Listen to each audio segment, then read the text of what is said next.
Chapitre 10. Le mouvement rectiligne uniformément accéléré. Le mouvement rectiligne uniformément accéléré, c'est évidemment encore un mouvement en ligne droite, mais où la vitesse varie de seconde à seconde.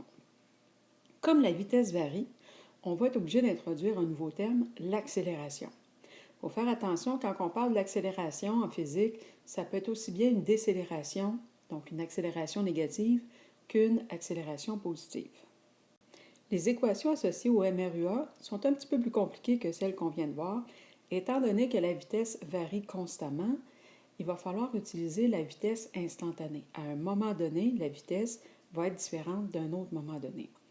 Et en plus de ça, on va introduire aussi une autre quantité vectorielle qui est l'accélération, qui va venir avec sa convention des signes.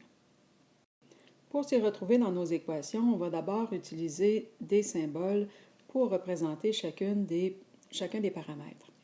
Bon, TI, ça va toujours être le temps initial en secondes, TF, le temps final en secondes, XI, la position initiale en mètres, XOPS, ici j'ai une erreur, XF, la position finale en mètres, VI est la vitesse initiale, VF, la vitesse finale en mètres secondes, et l'accélération va être en mètres par seconde carrée.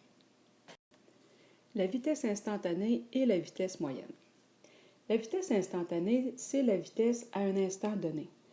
Elle est égale au déplacement par un intervalle de temps très très court. Par exemple, si en regardant votre indicateur de vitesse sur une automobile, vous voyez indiquer 90 km/h, c'est la vitesse instantanée, c'est la vitesse que vous roulez présentement.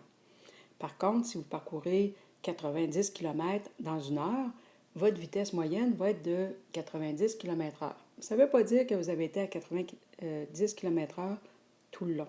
C'est une moyenne. Donc, la vitesse moyenne, c'est pour un intervalle de temps assez long, et la vitesse instantanée, c'est pour un intervalle de temps très court.